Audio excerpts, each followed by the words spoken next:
मदन महल की छाव में दो टोंगों के बीच जमा गड़ी 9 लाख की 2 सोने की ईंट।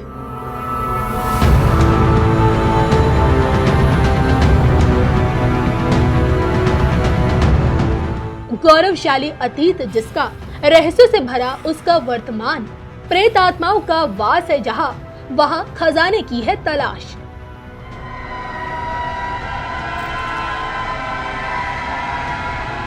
लेकिन शिव दिखाएं ऐसी लीला, 2 सोने की ईंट से हर किसी को रखे दूर।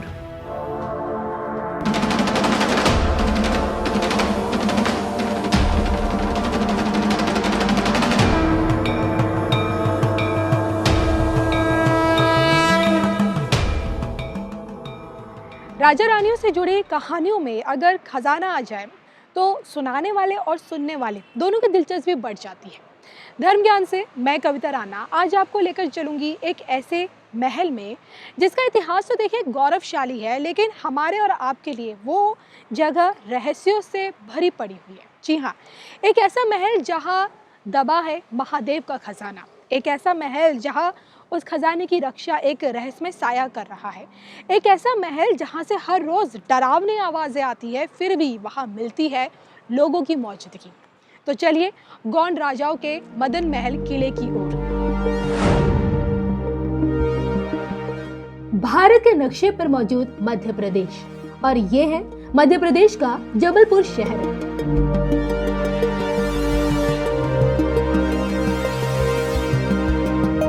यहाँ की राजसी पहाड़ियाँ, संगमरमरी चट्टानों के बीच कलकल कर बहती नर्मदा नदी और इस शहर को चारों ओर से घेरती ये खूबसूरत पहाड़ियाँ। कुदरत के गोद में बसा ये वो खूबसूरत शहर है जो हर किसी को अपनी ओर खींचता है। गौंड राजाओं की राजधानी और कलजुरी वंश के राजाओं की इसी कर्म भूमि से महज 11 किलोमीटर की दूरी पर मिलती है मदन महल की रहस्यमय दुनिया, जिसका निर्माण ही एक चट्टान को तराश कर किया गया है।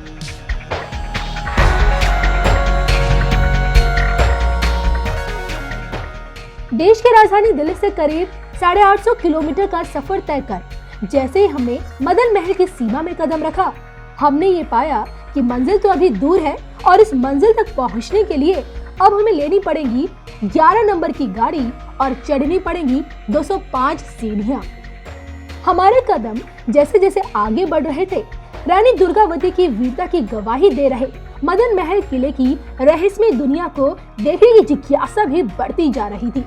कुछ सीढ़ियों को पार करते हुए जैसे ही हम आगे बढ़े, हमें विशाल पत्थरों के बीच और गुफाओं के ऊपर जटाधारी का त्रिशूल और डमरू दिखा, जिसे देख मन में एक ख्याल आया कि महादेव का मदन महल से कुछ तो नाता होगा। इन विशाल पत्थरों के बीच जटाधारी शंभुनाथ की दुनिया को देख हमारा जीवन धन्य हो गया। इन बड़े बड़े पत्थरों के बीच हमने शिव परिवार के दर्शन किए, विशाल चट्टान पर उकेरी गई शेषनाग की छवि पाई, और तो और शिव की अर्धांगिनी माता पार्वती का भी अलग से एक मंदिर पाया। एक एक सीढ़ी चढ़ते हुए जैसे जैसे हम आगे बढ़ रहे थे, मंजिल हमारी उतनी ही करीब आती जा रही थी। मन में देखिए बहुत सवाल थे, जैसे कि इस महल में क्या आज भी 2 सोने की ईंटें दबी हुई हैं, और सबसे बड़ी बात है कि गौड़ राजवंश इस महल का इस्तेमाल एक वॉच टावर के रूप में कैसे करते थे। इस वीराने महल में क्या सच में कोई साया है? तो देखिए इन तमाम सवालों की पोटली लिए हम पहुंचे महल में।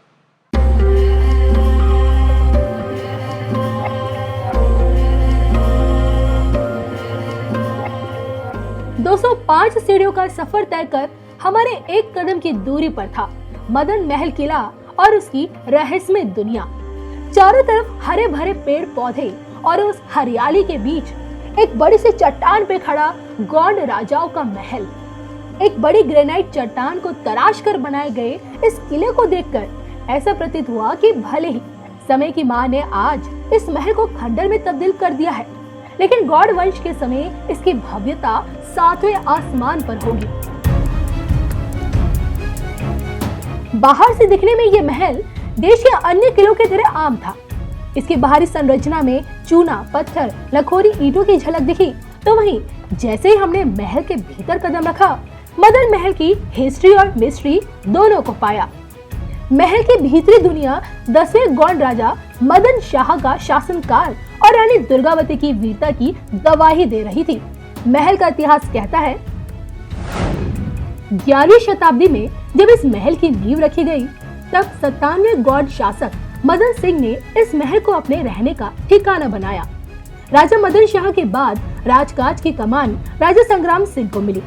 संग्राम सिंह के बेटे दलपत सिंह का विवाह वीरांगना दुर्गावती से हुआ। हालांकि विवाह के 4 वर्ष पश्चात ही राजा दीपक सिंह की मृत्यु हो गई, जिसके बाद राजपाट रानी दुर्गावती को संभालना पड़ा। जब गौंड राजशाही मुगलों के निशाने पर आए, तब हमलों का जवाब देने के लिए गौंड सेना महल का इस्तेमाल वॉच टावर के रूप में करने लगी। साहस और शौर्य के साथ युद्ध करते हुए रानी दुर्गावती ने मुगलों को धूल चटाई और युद्ध भूमि में लड़ते लड़ते वीर गति को प्राप्त हो गई और तभी से मदन महल रानी दुर्गावती की वीरता का मिसाल बन गया। आज खंडर में तब्दील हो चुके इस महल में आपको शाही परिवार का मुख्य कक्ष, युद्ध कक्ष, छोटा सा अस्तबल, बावड़ी जरूर मिलेगी, लेकिन हमारी नजरें कुछ और ही ढूंढ रही थी। हम उस गुप्त सुरंग को देखना चाहते थे जिसके जरिए रानी दुर्गावती मंडला से इस किले तक आती थी और उसी सुरंग का एक रास्ता किला परिसर से नीचे बने शारदा मंदिर तक जाता था, लेकिन आज उस सुरंग को एक बड़े पत्थर से ढक दिया गया है।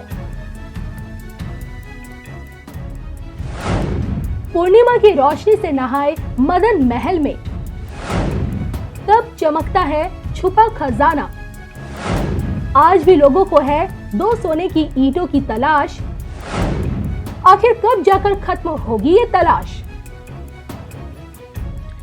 आज भी खजाने की तलाश लोगों को मदन महल की ओर ले आती है। और देखिए ना, 2 सोने की ईंट की तलाश में लोग यहाँ डेरा जमाए रहते हैं। सबसे बड़ी बात ये कि कहते हैं कि जब चांद शबाब पर होता है तो कई लोगों के हाथ खजाने की तलाश में होते हैं। और ताज्जुब की बात यह है, या फिर यूँ कहें कि हैरान करने वाली बात यह है कि लोग सदियों से इस खजाने की तलाश में हैं, लेकिन किसी को भी ये खजाना अभी तक मिल नहीं पाया।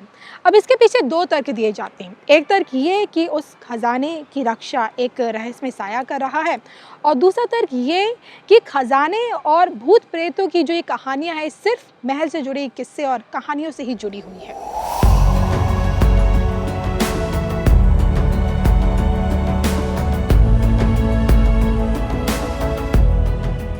मदन महल किले को लेकर हमारी पड़ताल कहती है कि खजाना दबे होने की बात काल्पनिक है। हालांकि गौंड राजाओं द्वारा एक सिद्ध पीर को 2 सोने की ईंट देने की बातें सुनी सुनाई जाती है। महल में प्रेत आत्माओं के भटकने की बात भी झूठी है और समय की मार से खंडर हो चुका मदन महल वीराने में है, और इसलिए खुराफाती लोग भूत प्रेतों की कहानियां गढ़ते रहते हैं। यहाँ आकर जो आप पाएंगे वो ये कि जमीन से करीब 500 मीटर की ऊंचाई पर पहाड़ी पर मौजूद मदन महल गौंड राजाओं के वैभव और रानी दुर्गावती की वीरता को दर्शाता है। महल की वास्तुकला और पत्थरों पर हुई नक्काशी देखने लायक है।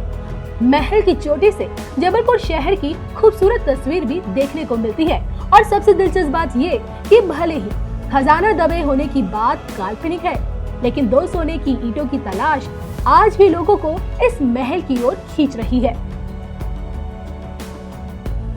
अगर आप भी सोने की 2 ईंटों की तलाश में मदन महल की इस रहस्यमय दुनिया को करीब से देखने का मन बना चुके हैं, तो यहाँ तक पहुँचने के लिए आपको सबसे पहले जबलपुर आना होगा। दिल्ली और मुंबई जैसे शहरों से जबलपुर के डूमा एयरपोर्ट के लिए डेली फ्लाइट्स हैं। दिल्ली मुंबई जैसे बड़े शहरों से यहाँ कई बड़ी ट्रेन आती जाती हैं।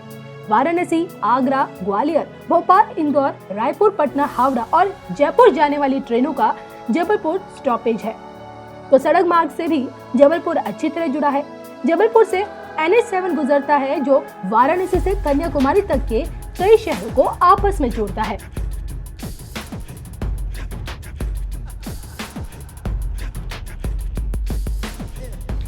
अपनी शान शौकत के लिए राजा मदन सिंह ने इस महल का निर्माण करवाया, जो बाद में वॉच टावर बन गया, फिर समय के साथ खंडर में तब्दील हो गया और आज एक रहस्यमय खजाना का केंद्र बन चुका है। तो आज के लिए बस इतना ही। अगली बार फिर मिलेंगे एक नई कहानी के साथ।